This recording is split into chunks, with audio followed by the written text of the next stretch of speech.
Good morning. Good morning everyone. मसीसे कोई derivative market की class continue तौरपो इना खुजी कनदा option given उनको moneyness of an option यदि मैंने ITM यदि ATM OTM है ना जो खंगे ना हरी बा ITM OTM फदुगा क्या से सी कई न्यूज़ में सी को क्या ना ITM में इसी दे कहीं ना कहीं in the money है बनी का अदुगा OTM है लगना out the money है बनी का इसी तरह से सारा को इधर के बना OTM है का OTM out of the money का अदुगा ITM का ये कोई न ट्रेड तरह को मतलब दा ITM दे लोगो देती OTM दे लोगो अदुगा ATM दे लोगो का है ना हाई न रखनी में हम का अदु मसाई ITM दे लोगो OTM दे लोगो अदुगा ATM दे लोगो जे करी नो है खंग न से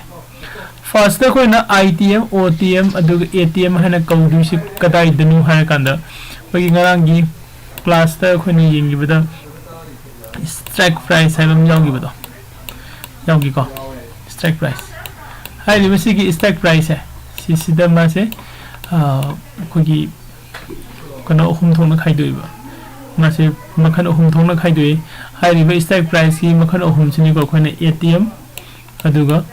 ITM अदुगा का ATM ITM OTM है ना लाइस का स्ट्राइक प्राइसिंग से मसाई कोई को इंडेक्स दा निफ्टी 50 दा 50-50 की डिफरेंस दा स्ट्राइक प्राइस से सेम है करे नटा और देखिए SBI गुंबा प्राइस करे नेम बकनो सिंह सिदा मंगा की 5 की डिफरेंस दा कनो से सेम है तो देखिए कोई कनो दा कोई की बैंक नि निफ्टी बैंक को निफ्टी बैंक्स इंडेक्स दा कोई स्ट्राइक प्राइस से सेम मतलब दा 100 की डिफरेंस से सेम है को अदो स्ट्राइक प्राइस से कोई ने सेम को दबुदी नते को प्री डिफाइन आतनी is strike price predefined kanana sema ino NSE the National Stock Exchange Bombay Stock Exchange machine hana magi company du gi stock tu gi natrage index tu gi matungina to magi strike price si organize moin hana predefined tawraga thambane moin predefined tawraga thamisu kari gino khoi na trade tawda nuaina bagi to option da sanga khoi na trade tawba matamda he ne nuaina be he ne better oina bagi strike price से lion से मत थमने का और strike price से कोई strike price से संगसिन लगे eight the money out the money in the money से कहने जिंग से आई NSE इंडिया द संगे नेशनल स्टॉक एक्सचेंज से संग कांद कोई निफ्टी का निफ्टी द संग से निफ्टी द संग कांद निफ्टी की स्ट्राइक प्राइस का निफ्टी 50 की हजू ले प्राइस है 17315 नि का अदुगा स्ट्राइक प्राइस ते ले को स्ट्राइक प्राइस है ई रे ले देता सीधा 14,350 सिगी मखा सु लई को सी मखा सु लई एदुबो मागी कनो सिगी हजि हजि लई बा एट द मनी से आइदे खोगी करेंट प्राइस की मतुनिना मथलोम द खरा मखाम द खरा लौरग थंबने का सिदगी अखोई सिदगी होनो येंगसी 350 400 450 500 550 सोने सुम ला का न गसागी 17,300 जौरे नट्रा 350 400 सोने सुम चले कदाय बो लेरे 19,300 पाउंड सिगी मथक तसु लेरी को मतम मतम की मतुंग इन 20,000 21,000 सुम लाकनी को अदम हजि से हाई रिवर सिगी स्टॉक प्राइस लेरी बे मयाम से सिसिदा खोइन खंगदु से एट द मनी से कइनो हानि जिग से फर्स्ट एट द मनी को ATM से कइनो खोइ जिंग से ATM से कइनो है कांद मसागी current market price अकोन spot price है न खंगना बदो मरांग की क्लास द खोइ नैन की को spot price strike price and the premium नट्रगन ऑप्शंस प्राइस का हाई रिवर दु की स्पॉट प्राइस दा हजि हजि निफ्टी की स्पॉट प्राइस है दी 17,315 से हजि स्पॉट प्राइस ने को अदो कोन फर्स्ट एट द मनी से हन खंडोक्सी एट द मनी से कर मनो कोई फाइंड आउट तौसी एट द मनी से कर बनाए कांद को की हजि हजि ले रिबा स्पॉट प्राइस है नंगी अंडरलाइंग एसेट ओइ रिबा स्टॉक नट्रगा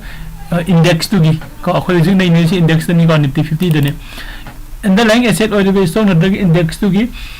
स्पॉट प्राइस का ख्वाइदगी नकनबा ꯈ꯭ꯋꯥꯏꯗꯒꯤ ꯅꯛꯅꯕ ꯍꯥꯏꯗꯤ nearest one ꯑꯣꯏꯕ ꯑꯩꯈꯣꯏꯒꯤ stock price ꯀꯩꯅꯣꯗꯣ strike price ꯇꯣ ꯑꯗꯣ ꯑꯩꯈꯣꯏꯅ ATM ꯍꯥꯏꯔꯒ ꯈꯪꯅꯩꯀꯣ ꯑꯗꯨꯗꯤ ꯍꯧꯖꯤꯛ ꯑꯩꯈꯣꯏꯒꯤ spot price ꯁꯦ 17,315 ꯅꯤ Nifty 50 ꯒꯤ ꯀꯣ ꯑꯗꯨꯗꯤ ꯍꯧꯖꯤꯛ at the money ꯁꯦ ꯀꯗꯥꯏꯗ ꯑꯣꯏꯔꯅꯤ ꯍꯥꯏ ꯀꯥꯟꯗ ꯁꯤꯗ ꯑꯣꯏꯔꯅꯤꯀꯣ ꯁꯤꯁꯦ at the money ꯅꯤ 17,300 ꯁꯤꯗ ꯍꯥꯏꯗꯤ ꯃꯥꯒ ꯈ꯭ꯋꯥꯏ ꯅꯛꯅꯕ ꯍꯥꯏꯔꯒꯗꯤ 17,315 ꯒ ꯈ꯭ꯋꯥꯏ ꯅꯛꯅꯕ ꯍꯥꯏꯔꯒꯗꯤ 17,300 ꯑꯣꯏꯔꯦ ꯅꯠꯇ꯭ꯔꯥ सिसिना कोई at the money ओरने को अदो कोन ऑप्शन ददी कॉन्ट्रैक्ट से टाइप अनि लई हाय करे कॉल ऑप्शन है बम पुल ऑप्शन है बदी ऑप्शन की टाइप से को कॉल ऑप्शन है बम लई पुल ऑप्शन है बम लई अदो कोन कॉल ऑप्शन पुल ऑप्शन सिदा मसा की at the money से सब मानगदरा है को strike price the same strike price से पुट ऑप्शन की सु लई गनी कॉल ऑप्शन की सु लई गनी हाय लिबसी की स्ट्राइक प्राइसिंग सिदा कोन डिवाइड तो गदी खाइदोर पिनी सीसी नकन नसागी मागी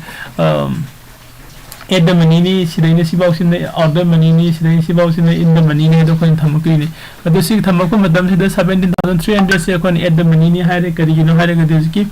lai riba spot price sida khoi dagi nearest one oi bagi ya me kom nam tadi khona market ki price hoji lai riba market ki price hai spot price hai sidagi less than oi ba less than over hen pick per strike pricing se hen pick per strike pricing se kadi na kanda call option gi oine je kanda koina ma se in the money ha gani ba ko put option gi oine je nga gana ma se out of the money oi gani ko aina ne jik lai se kanu ne ko gi option chain ko option chain ne ko option chain analysis class la kani hojik just strike pricing ba khaktan ge si kana use to bani ko I see stock price ले इसी की left side से call option गिनी दुगो right side से ना कोई put option गिनी को अदो कॉल ऑप्शन पुट ऑप्शन जे का दे इसी की स्टॉक प्राइस की मतुंग इना निला इसी तंग साइ की मार्केट की प्राइस को out of the money in the currency की हेडी मार्केट सी होजिक सी जे निफ्टी 50 की 17,350 को 17,315 से ओइबना एट द मनी से 17,300 सिने हाय अदो सी दगी less ओइबे मखैसे को less ओइबे मखैसे अखोइना करी कौरे हम नसागी कनो से ये कॉल ऑप्शन गिदा in the money को अदुगा पुट ऑप्शन गिदा ना out of the money यानी को मैम ओके साइन तौरगा खोइना नसागी मार्केट की प्राइस को मार्केट की प्राइस ही देगी को हेन चाउबा मार्केट की प्राइस तकी हेन चाउबा स्टॉक प्राइसिंग से नसागी 17,300 को 17,300 सिदगी हेन चाउबा स्टॉक प्राइसिंग से मो अखोइना करी हागे कांदा कॉल ऑप्शन गिदना आउट द मनी ओरे अदुको पुट ऑप्शन दना इन द मनी ओरे अखोइना मतम खुदिंग द सुको कॉल दब से call option and the put option से पूरा कंट्रास्ट ने को अनि से ऑपोजिट ने को अमना नसागी मागी डायरेक्शन जो अंडरलाइंग एसेट की मागी मार्केट की नसागी चार्ट की अब चलको मतम the call option the price तो इंक्रीज तवे हायरे पुट ऑप्शन द प्राइस से डिक्रीज तवे हाय नत्रा मार्केट की कनोसिना प्राइस ने डाउन द लाखो मतम द पुट ऑप्शन की प्राइस ने इंक्रीज तवरगा कॉल अमु डिक्रीज तवरे मोइनि से पूरा ऑपोजिट नि का अदन लास्ट होइना इना अमुको मो रिपीट तवरंगे स्पॉट प्राइस ख्वाइदगी नक्नबा स्टॉक प्राइस है कोइना एट द मनी हारे खंगनरेको ATM अदुगा मु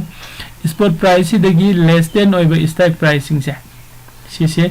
कॉल ऑप्शन गिनि जेंगागना इन द मनी हाइगनी पुट ऑप्शन गिनि जेंगागना आउट ऑफ द मनी हाइगनी को तो स्पॉट प्राइस दगी हेन चाउबा स्टॉक प्राइसिंग सिना को करी वरे कॉल ऑप्शन गिनि जेंगागना आउट ऑफ द मनी ओइगनी पुट ऑप्शन गी जेंगागना इन द मनी ओइगनी यानी को मैम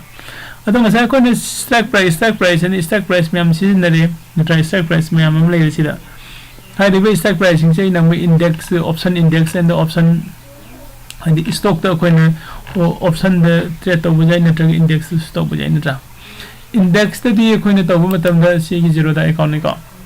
index तो को ने option तो गाइड Nifty 50 ले रे नत्रा Nifty 50 सिदा ngasa की stock pricing कोई सी जिंग मिनेगरे को I can not go image to ina jingmina si te kitang nungai bu wale ko simaga screenshot log tholok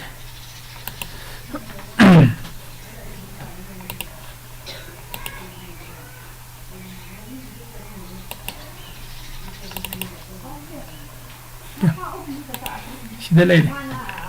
ko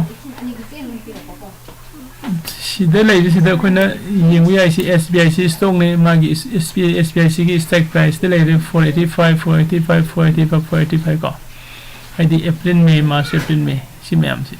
ko sumaina si sina ko ni stock ki ni aduga sina index ki ko stock index ka different stock trade over index the trade over can is the stock the coin trade over the magi expiration monthly expire again weekly expire like ko